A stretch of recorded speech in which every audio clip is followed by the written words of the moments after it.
Okay, this is actually my fourth start of this, so hopefully it goes better. This is part 2 of going over the Chapter 2 lecture slides, picking up where we left off from Part 1. So in Part 1, we used the concept of opportunity cost and basically quantified it with the production possibilities frontier. Well, we're going to take that concept now that we quantified, compare the opportunity costs between one person or one country and another one, and determine whether it makes sense to specialize and trade. So specialize, produce more of something than we want to consume ourselves, and then trade the extra to somebody, to someone else or to another country that produces more of something that we want. Okay. So the first thing we need to do is define what it means, specifically what it means to be more efficient in production than someone else. Right? Either a person more efficient than another person, more efficient one company than another company, one country than another country. Well, being more efficient means that we can produce more of a product, more of a good, with the same amount of inputs, basically the same amount of resources than someone else can, right? So in an example in Part 1, basically in 8 hours, we assume that you could wash 4 cars. Right? If in 8 hours someone else can wash 7 cars, by this definition, they're more efficient than you, right? They're able to produce more of the same thing, in this case, washed cars, with the same amount of inputs, i.e., in this case, the same 8 hours. Okay. Now, this isn't necessarily intuitive or anything. It's just something you need to understand, that the term being more efficient than someone, right, able to produce more of a good than someone else can with the same amount of inputs. In this chapter, that is going to be the same as saying you have an absolute advantage in production of that good. Right? So this is one of those unfortunate things, not too many in micro, but one of those unfortunate things you just got to memorize, right? Well, you need to understand that being more efficient means you can produce more of one good than someone else with the same amount of resources. And you pretty much freaking need to memorize, I hate the fact that that's true, but it is in this case, that means the same thing as saying you have an absolute advantage. Absolute advantage means being more efficient. Make sure that you're clear on that. Otherwise, easily get confused in a topic that many find confusing. Anyway, okay. So here's an example, right? So we had in Part 1, the United States, right, was producing either large jets or small jets, some combination. So this is the first graph in figure 2.4 is effectively the same one we were analyzing before, but lo and behold, look, as I mentioned, they were called Dreamliners, the large jets in Part 1. In the first 3 figures in Chapter 2, now they're called large jets. Okay, so large jets and small jets. But Brazil also is going to be producing large jets and small jets, some combination, and here is their production possibilities frontier. Ignore for a moment this U.S. consumption without trade, Brazil consumption without trade. Remember, what we're looking at is a production possibilities frontier, right? But if you don't trade with anybody, then hopefully logic tells you, right, that your options of what to consume are the same as whatever you produce, since you're not trading. Right? So ignore that specific point. It's not important at this stage of this analysis, not till later. And this example is pretty logical, picked by Krugman, because Brazil actually does have companies that produce jets, just like the United States does. Okay. So assume that both countries have the same size workforce, which isn't an accurate assumption, right? But to keep this first concept true, right? Be able to produce more of something with the same amount of inputs, same amount of resources.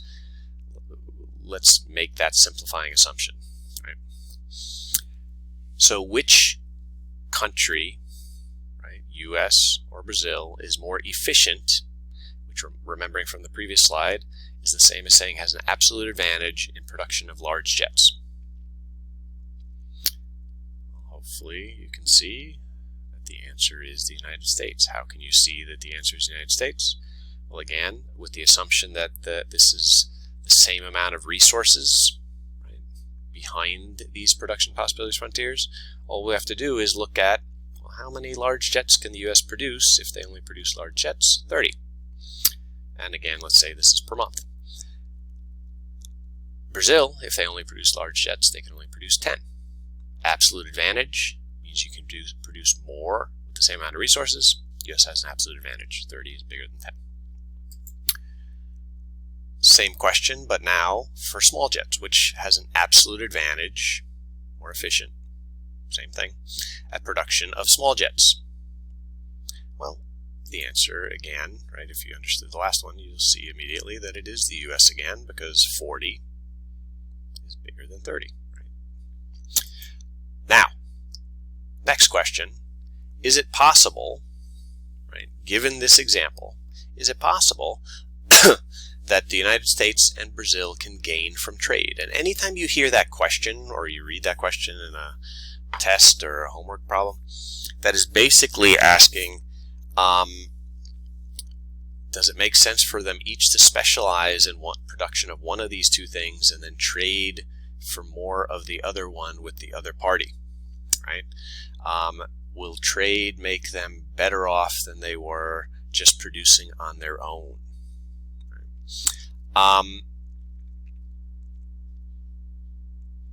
I'll talk about later how we can see whether the outcome results in that or not, but I'll save that for later discussion.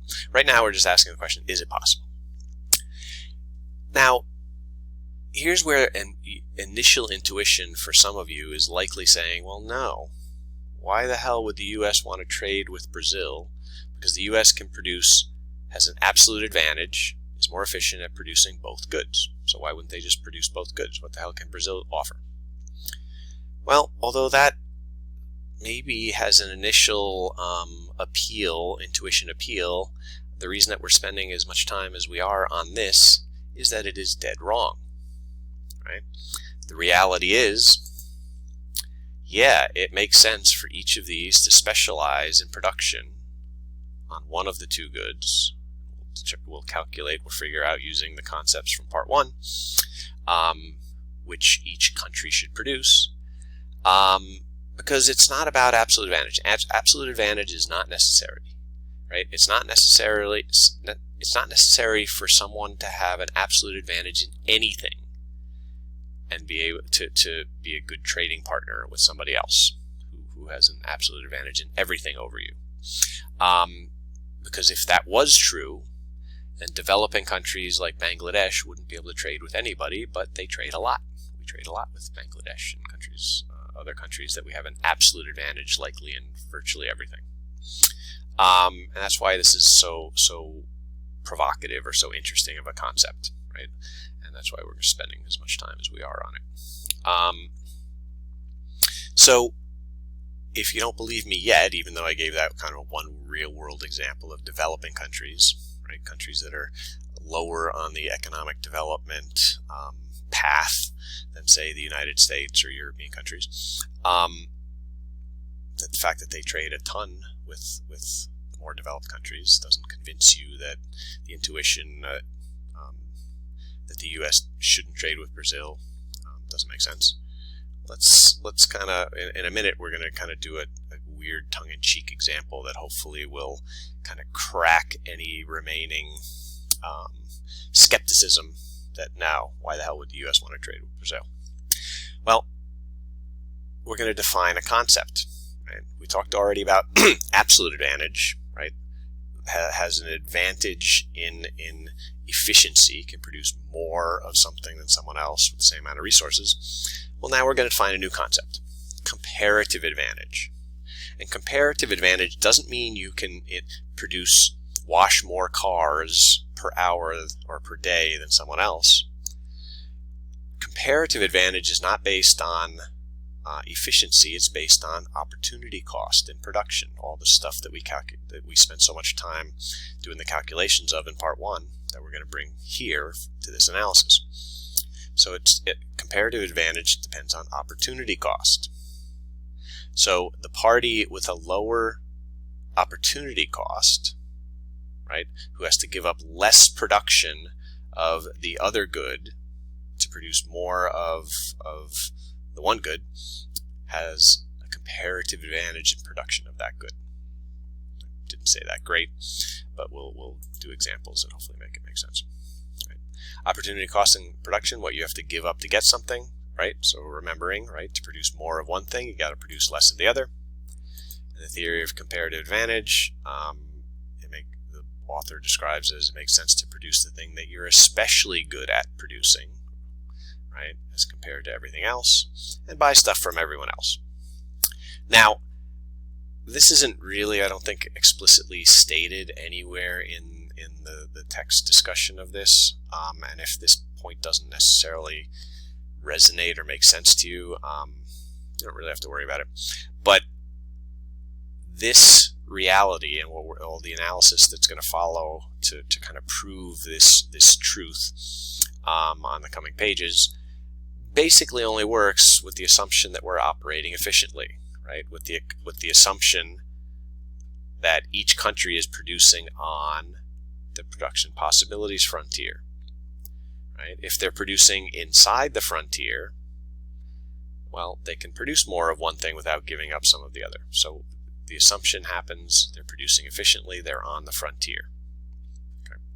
I guess I take back what I just said. It is important to understand that makes sense, right? So there's time, or the resources are scarce, right? They can't produce more of one thing without producing less of another. I'm not even going to go over that. Okay, so here's the tongue-in-cheek example that was actually in the old textbook that we used for this, right? The Mankiw textbook, and I'm going to kind of bring it back. And the kind of goofy example that they use there to hopefully make this make intuitive sense now is, should Tom Brady mow his own lawn, right? Or should he hire you to do it? So here's the assumptions. And anytime I give you assumptions, take them as if they're true, right? Always. You know, whether a homework problem gives you assumptions, don't question them, right? It's demonstrating a point, right? So here, let's assume that Tom Brady can mow their lawn in 2 hours. And, he's still at 40 whatever, he's still a pretty fit guy, so a good chance. And let's say it's a push mower, right? Good chance with a push mower, you can mow his lawn faster than you can. Let's say it takes you 4 hours to mow his lawn. Right?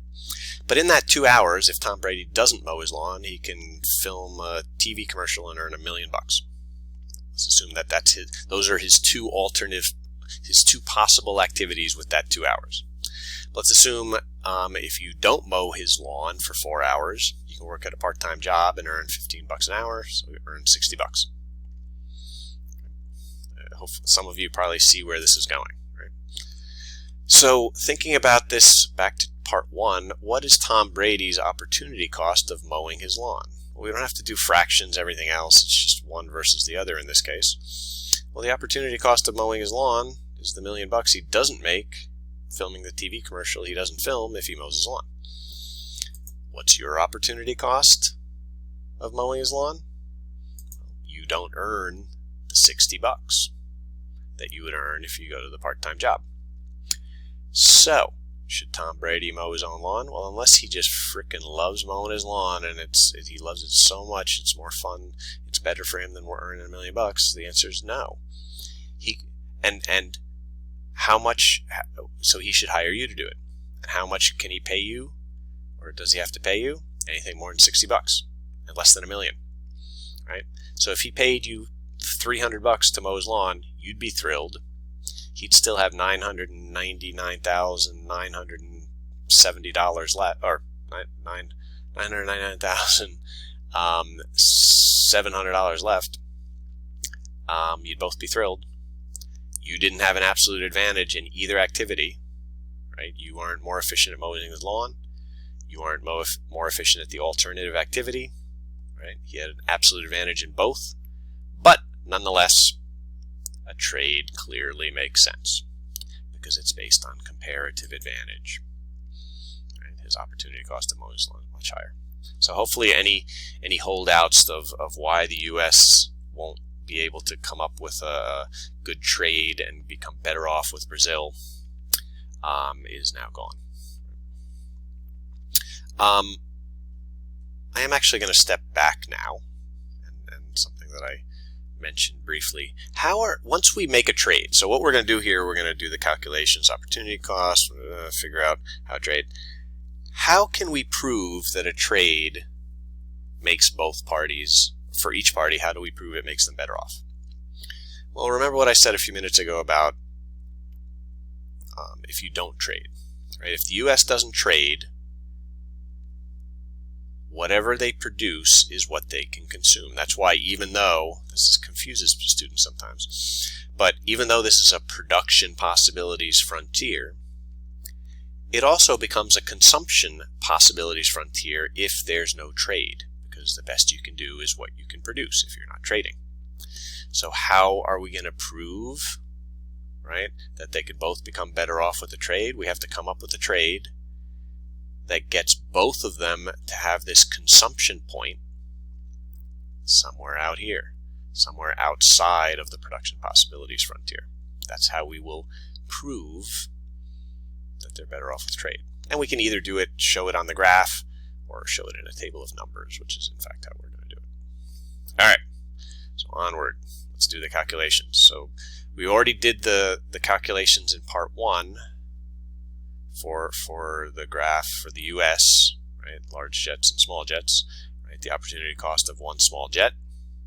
If you haven't watched part 1 in a while, do the calculation. What is it? Well, what do you have to give up to produce one more small jet? To kind of basically move from, let's say, this point to one more to 17 small jets, or from 0, this point, to one small jet. Well, it's the slope of the line. So negative 3/4. So you got to give up 3/4 large jets.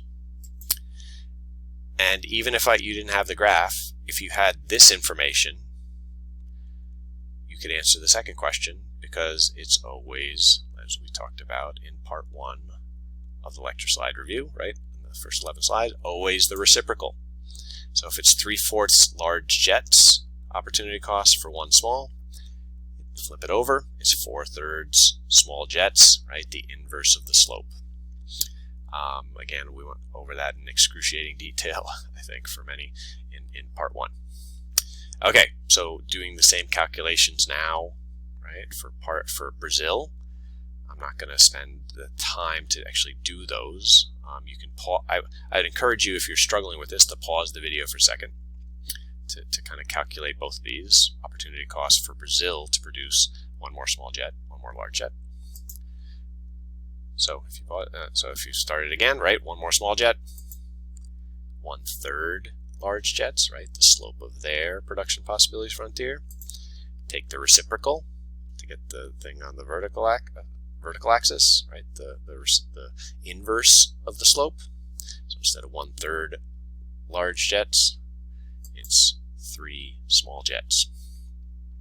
So now, applying the idea, right, who has a lower opportunity cost, whichever one that has a lower opportunity cost has a comparative advantage in production over the other party, and they should specialize and produce more of that and trade with the other party for the other thing. We already have these numbers, so let's ask the questions. So who has a comparative advantage in small jets? Make sure you can clearly explain why and understand why. Well, who has a lower opportunity cost? Who has to give up less large jets to produce a small jet? Well, 1/3 large jets is less than 3/4, so Brazil has a comparative advantage in small jets, even though they don't have an absolute advantage. Just like you didn't have an absolute advantage with Tom Brady in either good either. So Brazil has to give up less production of large jets to produce another small jet than the U.S. has to give up. And then the other way around, who has a comparative advantage in large jets? It's the US, right? Because 4/3 is smaller than 3. They have to give up 4/3 small jets to produce each large jet, whereas Brazil has to give up 3. So the US should specialize, produce extra large jets, and trade them to Brazil. And they should produce extra small jets and trade them to the US. All right. Now, another question that you need to be able to understand how to get, not just memorize how to get. At what prices or what range of prices does it make sense to trade? Now, although most of the time in life and often in this class, when you hear the word prices, we have dollars. Well, notice we haven't talked about dollars yet. And we are actually not in this chapter going to talk about dollars. Right? We're going to effectively be bartering. We're going to be trading literally large jets for small jets. Is that how it typically happens in most transactions? No, you translate it into dollars, but it demonstrates the concept much better than messing with or confusing the concept by bringing in the idea of money.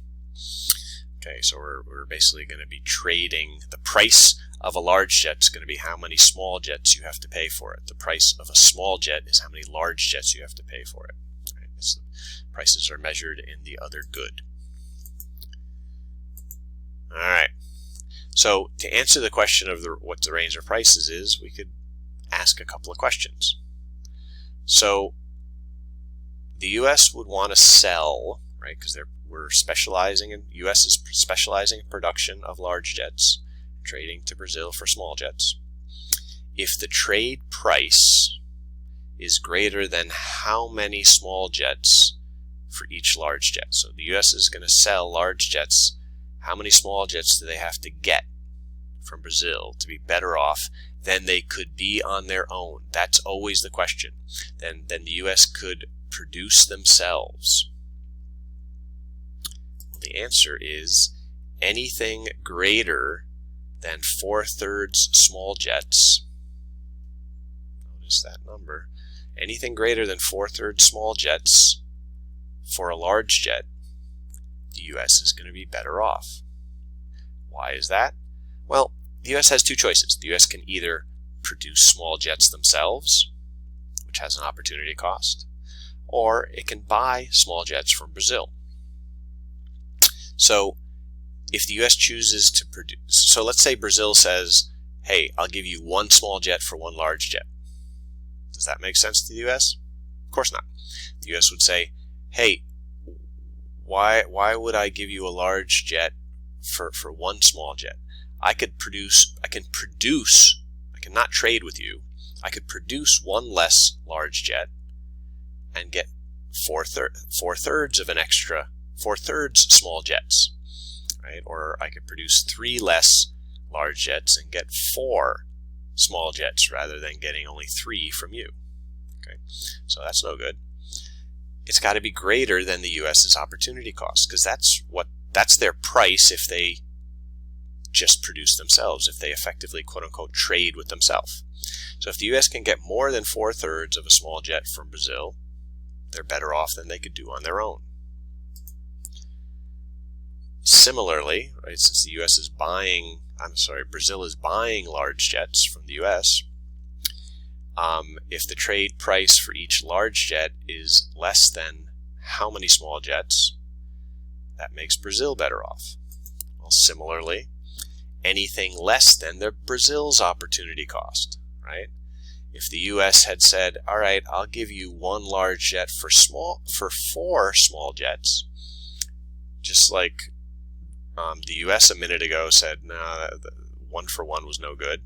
Brazil would say 4 for 1 is no good because I can produce one more large jet by only giving up production of 3 small jets. So I'm better off just doing it on my own than trading 1 for 4 with you. So what's the answer? The answer is basically always that it has to be between the opportunity costs of the good for each party, right? Anything greater than 4/3 small jets for a large jet, the U.S. is better off. Anything less than 3, Brazil is better off.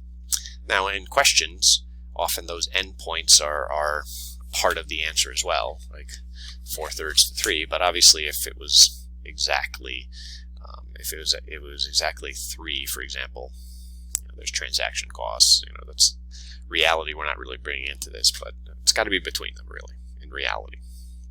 But bottom line is important to understand that it's the range of opportunity costs. Okay. Now, similarly, next slide. No. Similarly, if you were asking the same questions, but in terms of the price per small jet, it's got to be between these opportunity costs, right? It's got to be something greater than 1/3 of a large jet and less than 3/4 of a large jet for a small jet. Okay, so what's a number that fits both of those things per large jet? Well, there's a bunch of them, right, or a bunch of fractions, but let's pick the whole number. Let's pick 2, right? 1 large jet for 2 small jets. It's between 4/3 and 3, so they're going to be better off. Now, this table is something that might take a second to kind of follow here, but what are we comparing here? So this is where, if I go back to that initial graph that showed U.S. consumption without trade, Brazil consumption without trade, right? If they don't trade, they only have to consume, quote unquote, or to use the number of jets that they produce, right? So that's what it means by consumption without trade. Well, that's this first column. So those are the U.S. has 18 large jets, 16 small, and Brazil has 8 and 6. So that's basically, if they don't trade, well, that's how many they have, right, each of them. Now, if they trade, let's say they do a trade, or actually with trade production. So this is what they would produce if they weren't going to trade. But if they are going to trade, they're going to specialize in what they're good at. And here we're assuming they completely specialize, although that's not required. You don't have to produce only the thing you have a comparative advantage in, but here, to keep it simpler, they do. So the U.S. only produces large jets. So it's at the end point of the production possibilities frontier, right, up here. And Brazil produces down here, only small jets. So let's say they make a trade. So they make a trade to get from here to here, and this is going to be their consumption basket, right? It's important to kind of be able to look at this and say, well, so what was the trade? Well, the U.S. produced 30 in this trade. These two columns go together, right? The with trade columns go together, the without trade columns go together. So the U.S. produced 30. They had 20 left, so they must have traded 10, given 10 large jets to Brazil. They produced no small jets. They got 20 for 20. So 10 for 20. So what's the price? Well, it's basically, like I said a minute ago, 1 large jet for every 2 small jets. Now, gains from trade, well, that's comparing what do they have left after they trade with, if they didn't trade, what do they have? Right? So now it's comparing the 2 consumption columns. And I mentioned a minute ago that if we were looking at these combinations on the graph to prove that the U.S. is better off with trade, we'd have to have the consumption combination outside of the production possibilities frontier, right, outside of what they could produce. Well, that in fact would be true, but we can also see it on this table where, hey, they got 20 large jets after trading. If they don't trade and only produce themselves, they only had 18, so they gained 2 large jets. They had 16. If they don't trade, they have 20 now. They gained 4 small jets. And basically the same kind of thing for Brazil. So if we graphed, for example, the U.S.'s 20 large and 20 small, it would in fact, let's see, 20 would be about here, 20 small jets would be out here, so we'd be out here somewhere. Outside the production possibility, U.S. is better off. And same as would be true for Brazil. And I've already been talking about this. What's the trade price? So if it's 10 for 20, then simplifying that for 1 large jet, it's 2 small. Okay, so internalize that for a second. Now, just to kind of review a little bit of this comparative versus absolute advantage thing. Can one party be better off at producing both goods? Well, I have in parentheses better, because you got to define what that means. So first we'll say better in terms of efficiency. Right? Is it possible for one party to have an absolute advantage in production of both goods? Right? To be able to produce more of both of them than the other could with the same amount of resources, and this example showed that yeah, it could. The U.S. does, and the same. This is often true for developed versus developing countries. The other way of better, right, is comparative advantage, opportunity cost advantage. Is it possible for one party to have a comparative advantage in production of both goods? This is so critical to make sure you remember and important to understand, right? Well, make sure you remember it's basically all in the math, but the answer is no, never, never, ever, ever, ever, ever. It's impossible. It's mathematically impossible for one party to have a comparative advantage in production of both goods. It's in the math. Remember, if the opportunity cost of one good is 3/4, the opportunity flip it over, the other one's 4/3. A number and its reciprocal like that can never be small. Jesus.